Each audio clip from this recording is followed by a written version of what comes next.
Ayun, so what's up, Crafties? So this is your boy Mike Craft signing in sa panibagong laro na gagawa natin ng series. So Minecraft Pocket Edition, may version na 1.20.1 which is the current version ngayon. So ayun, kuha na tayo ng puno. So since hindi na natin magagawa ng few episodes yung ating modern combat, na pag-isip-isip ko na magkakaroon tayo ng rebutation or reboot. So yun nga, magre-reboot tayo at ang pinalit natin sa modern combat natin ay etong Minecraft. So since matagal ko na rin gustong gawan ng series to at gusto kong i-stream out tong Minecraft na to, matagal na ako naglalaro nito. So yun, gagawin natin siya ng series. So pakita ko na lang sa inyo at gagawin natin siya ng mga day by day ang gagawin natin sa paglalaro ng Minecraft. Pagka nag-cave adventure tayo, ganito ganyan. So this would be day 1. So ang simula. So ano tayo, day by day ang gagawin natin. Kung ilang days tayo makakaabot dito sa episode na to, which is episode 1, yun yung natin ng episodes ng part 1, ganun. So ayun, I have no idea kung paano ko i-stream out tong Minecraft kasi sanay ako naglalaro ako nito. Talagang tahimik lang ako at patiently play this game kasi I've died so many times in this game, but for some reason regarding sa pakikipaglaban sa mga mobs, I was kinda good sa pakikipaglaban sa kanila, especially nagte-take advantage ako sa creeper. So pagka nakagawa na tayo ng mga dito, basic tools. Basic tools. Gawa na tayo ng axe. So, pinaka first prioritization ko sa larong to is basic tools. Pero hindi katulad nung mga ginagawa ng iba na gumagawa ka kaagad ng mga wooden sword, wooden pickaxe. Most of the times ginagawa ko muna is wooden axe dahil medyo malakas maka-damage yung axe regarding sa pang-hunting. Katulad din yan. Natutunan ko rin sa pagpatay sa mga animals is sino yung sa manok? Gago, nakawala yung manok. Nawala yung manok. So yun nga, regarding sa pagpatay sa mga animals, para mabilis pa silang mapatay is talon lang, tapos ganito lang, talon, tapos back. Hindi ko siya alam paano siya i-explain, pero basta nakikita nyo naman sa mga ibang players ng Minecraft. So katulad nito, ganito, talon, tapos back. Wait lang, back, diba? Para mabilis daw mapatay, which is it works not every time, pero still worth it. Diba? So kailangan natin ng maraming pagkain, then kailangan din natin ng furnace, and especially sheeps, kasi kailangan natin gumawa ng kama para matulog. Wala naman tayong kasama dito sa world na to, so wala nang dapat isipin na gagawa ako ng kama para may maka-shifting. Patay. Okay, meron tayo sa ship. Pero isang ship lang, kailangan natin pa ng 2. So tingin tayo dito sa kabilang, laway na lang tayo. Lupit, no? So ang skin ko nga pala si Steve. Hindi ko alam kung paano mag-upgrade ng skin dito sa Minecraft. T launcher. Nanood na ako sa ito. Ship dito.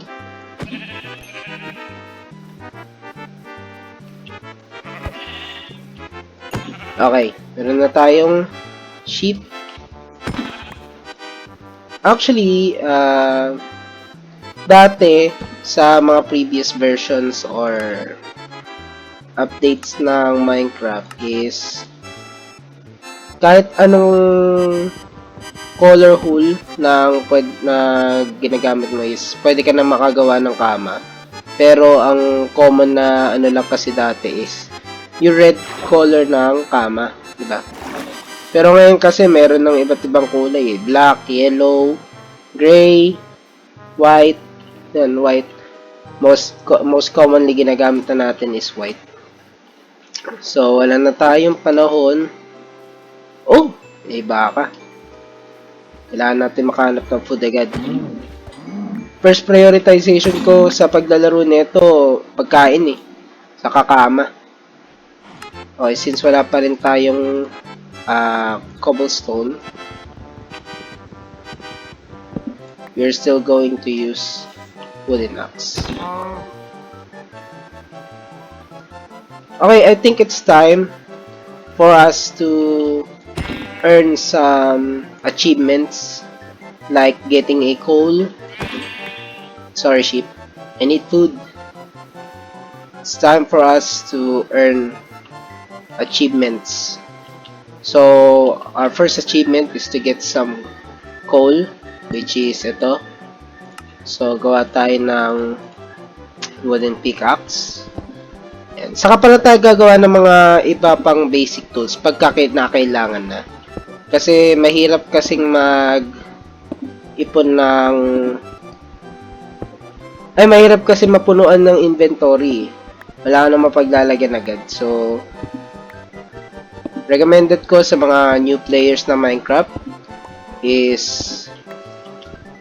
gumawa kayo ng mga basic tools pag kinakailangan. Pero pagka hindi naman, at hindi nyo pa kailangan, wag muna. Para makapagtipid din kayo sa space ng inventory nyo. Diba? So, ayun.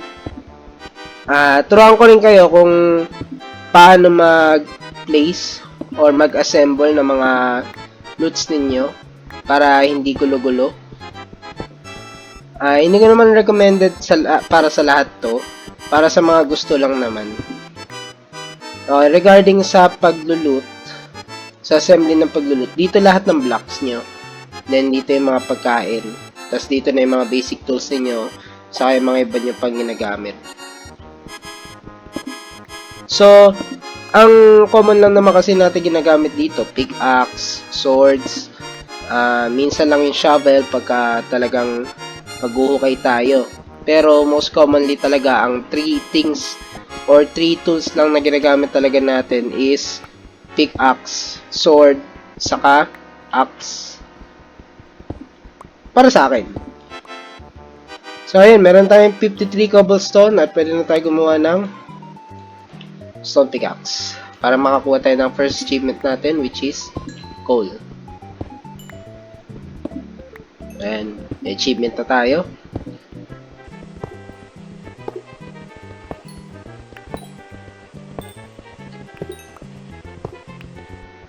Okay.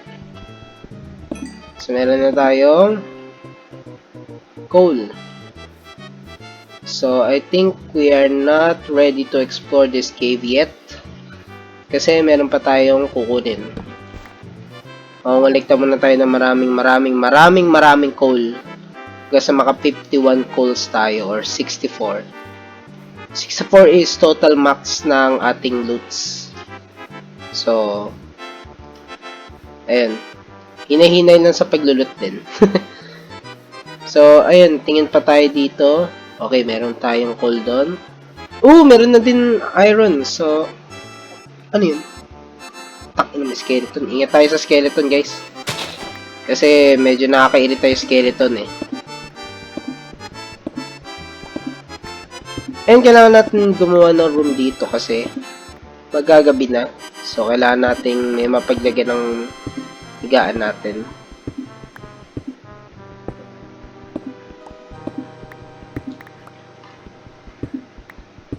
Okay. Ano to? Okay.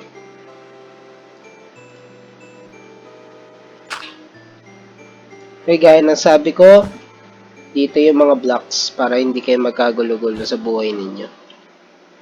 Okay, so since meron na tayo nandito, ay hindi tayo pwede matulog kung masyadong madilim. Pero gawa na tayo ng isang torch. 4 pala. Yon. Okay. Day 2 ng ating pag-explore. Okay, meron tayo achievement. Kunin natin yung iron dito para magawa tayo ng shield. Or, actually, hindi naman siya first weapon kasi may weapon na tayo eh. Okay, so gawa tayo ng dalawang furnace para sa pagkain at para sa iron. Okay, so since hindi sapat yung ating coal para magawa ng para makapagluto ng maraming pagkain, so kailangan natin siyang tipirin hanggang sa makahanap tayo ng maraming coal. Actually, ito leather, hindi naman siya food leather nga, di ba? Pero considered ko na rin na food siya kasi mukha siyang pagkain. Mukha siyang raw meat. So, gawa tayo na shield. Yan. Ayan, meron tayong shield. Pangsangga sa pana ng skeleton. Kasi medyo nakakairita yung skeleton eh. Okay. Kaya lang natin maluto to. Itong pork chop natin. Okay, we're good to go. Let's go.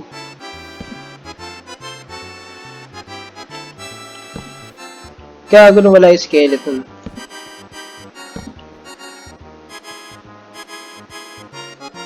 Okay, meron tayo ditong coal. So, gawa pa tayo ng torch. Okay. We already have 12 torches. So, gawa lang tayo ng exit way para makaalis tayo dito. Ha! Not today, biatch! Not today! Okay. We need to figure out paano tayo makakababa doon ng hindi tinatamaan.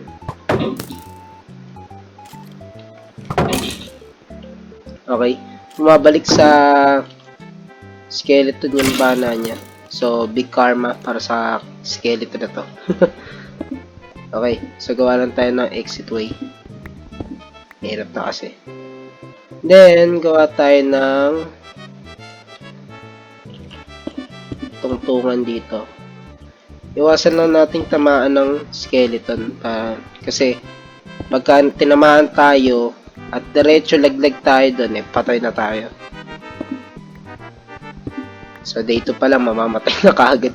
So, pero hindi natin nahaya mangyari yan. Okay, marami tayong resource ng iron dito. So, we have 10 irons. Means, makakagawa tayo ng armor. Siguro 10% lang. Mga nasa chest or helmet lang. Helmet or chest. Saka pants. Okay, marami tayong resource ng coal. Ay, gaga. Yan.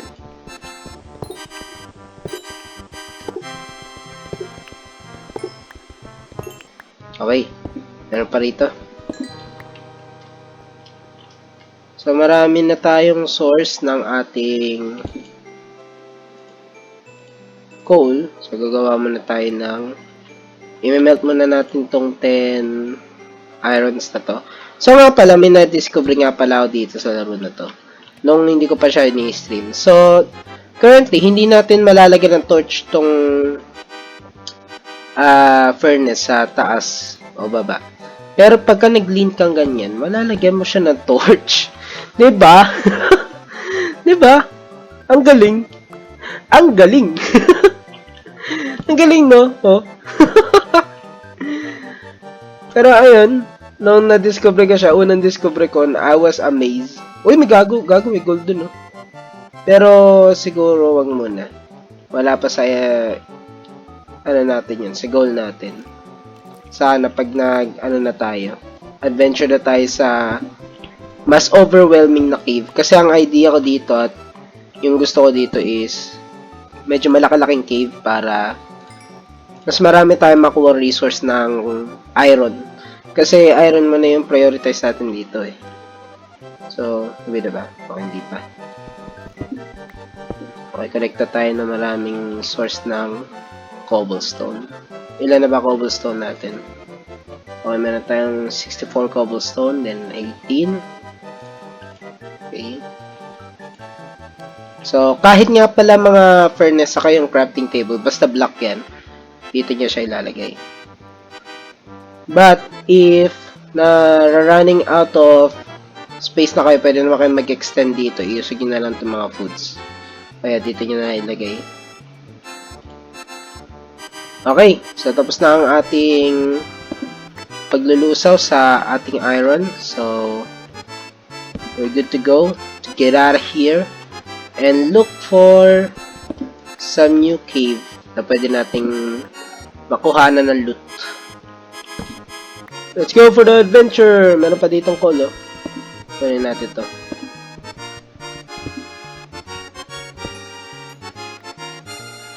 Paano natin makukuha yung isang coal dun? May isang coal dun eh. Ito.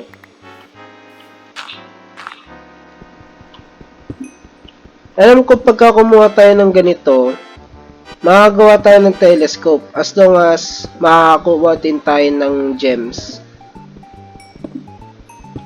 Or crystals. Kasi dati nakagawa na ako ng ano eh. Telescope eh. Turo na lang sa inyo paano gumawa nun. Alam ko may makikita rin naman kayo sa YouTube na paano gumawa ng ganun, pero still, para sa mga nanonood sa atin, tuturuan ko kayo.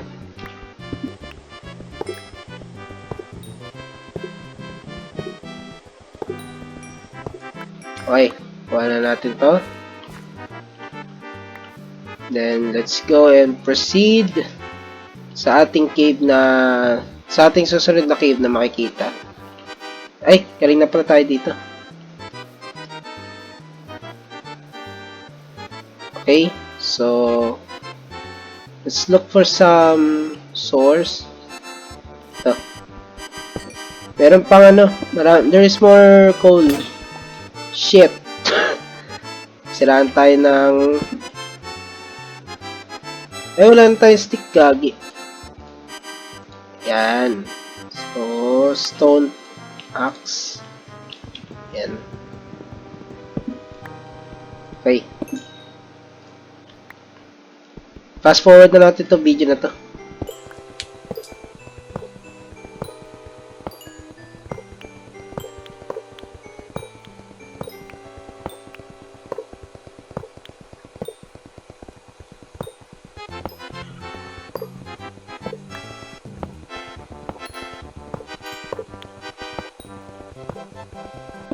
Okay. So, sana. Ay, gago, may 46 coal na tayo. So, pwede na tayo gumawa ng maraming torch. Pero mamaya na. Wala pa naman tayo sa cave eh. So, pasensya na kayo sa boses ko guys kung ganito. Medyo sinisipon kasi ako eh. So, ayun. Mahirap huminga at nagiging ngongo tayo. And shit, maggagab na kagad. Ganun ba tayo katagal sa cave na yun? Ay! Hunger bar ko, nakalimutan ko na. Kain muna tayo. So, yung mga ibang loots na nakukuha natin is tapon nyo na kung hindi nyo makinakailangan. Yung mga ganong seeds, magagamit naman natin sa future episodes yun pagka gumawa na tayo ng bahay. Pero sa ngayon, hindi muna. Kaya, we need to throw them out para din makapag-save tayo ng space sa ating inventory. So, magagabi na. Kailangan natin mag-sleep over. Ito, sinasabi ko. Overwhelming caves. Okay, meron tayong overwhelming cave, pero kailangan muna natin matulog. Mahirap makapaglaban sa mga mobs sa gabi. Lalo na nakakairita yung mga skeleton. Okay, since na melt na natin yung ating iron, gawa tayo ng armor. At least, sa sapatos din. Sabi sa inyo 5% lang kukuha nating porsyento dito sa ano. So, kailangan pa natin ng pagkain. Meron pa ship dun. Sorry. Okay. So, let's go. Let's do this.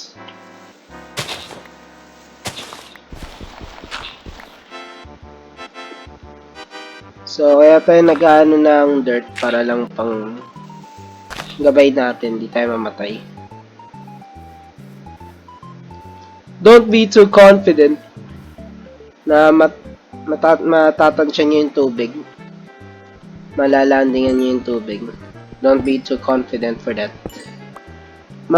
Ano muna tayo? Mag-init muna tayo ng pagkain para marami tayong source ng energy. Wala natin yung tingin sa dalawa kasi luluto pa tayo ng beef. Pero imbes na maghintay tayo na maluto lahat yan, maghanap na tayo ng iron na pwedeng mapaglutan. Putang ina, medyo kinakabahan ako, baka mamaya magkamali ako. Wait lang. Kasi nagmakabahan ako, baka malaglag ako eh.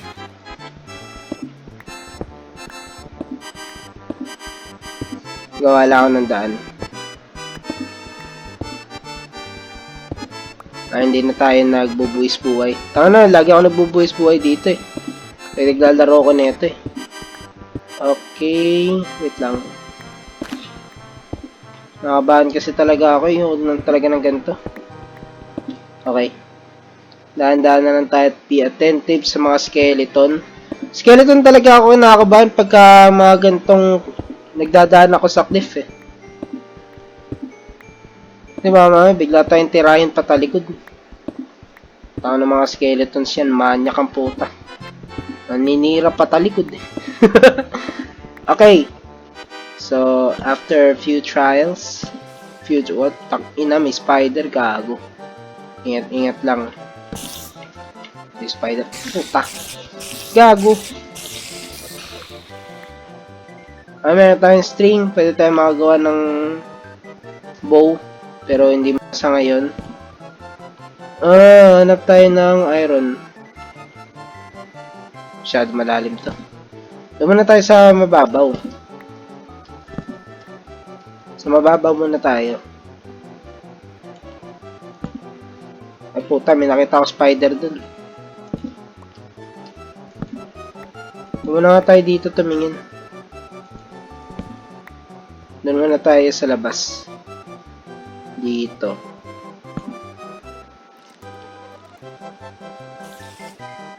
Okay.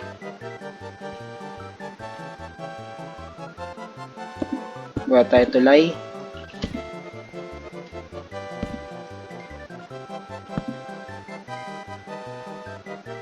There's no iron. God damn it. There is no iron. Maybe down there may iron dun.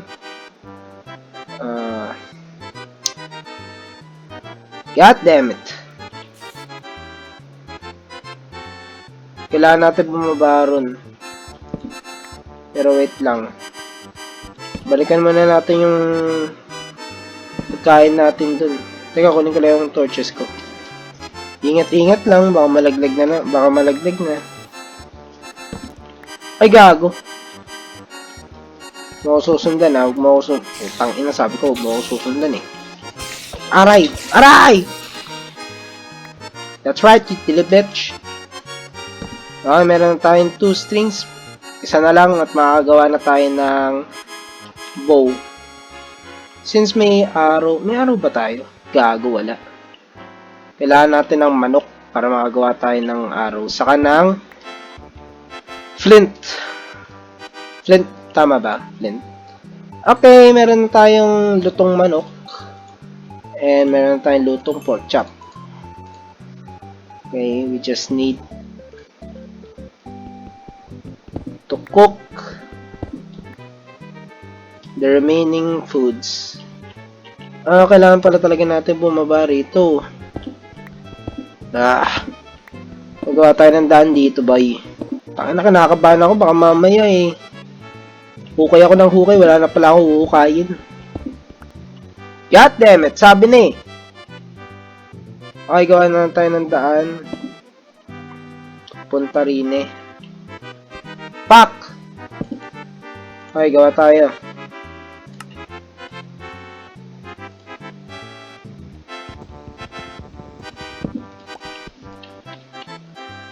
Taka na yung wooden axe natin kahit na ganun mapapakinabangan pa rin. So, nawala yung ating andisit.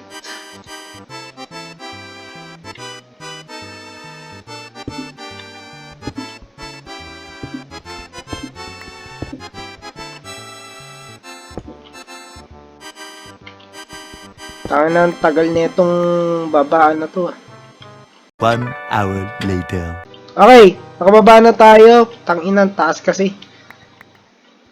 Ito rin minsan kinaiinisan ko sa mga overwhelming cave eh. Pero at least meron tayo resource dito ng iron. Nasiraan na tayo ng pangalawang beses na tayo nasisiraan ng pickaxe Pero at least meron tayong more resource ng ating iron. So, let's start exploring this half of the cave. Okay, meron pa ditong mas tangin daming resource ng iron Tamang yaman natin sa iron Okay, habang sinisira natin, habang kumukuha tayo ng ng iron. Mag-melta tayo ng tiglilimang iron. Okay. Kunin na natin ito natitira. And this cave is really big para pagkasyahin sa episode na to. So, mag-adventure tayo sa cave na to part by part sa episode 2. So, dito na muna natatapos ang ating episode at maraming salamat sa panonood. Make sure to subscribe. Hit the bell notification at mag-subscribe na rin kayo sa isa nating channel dahil active na ulit tayo doon. At yun lang, maraming salamat sa panonood. Kita-kita tayo sa susunod na episode ng ating Minecraft series. So, ayun. Maraming salamat. This is your boy, Mikey Craft, signing off. Peace.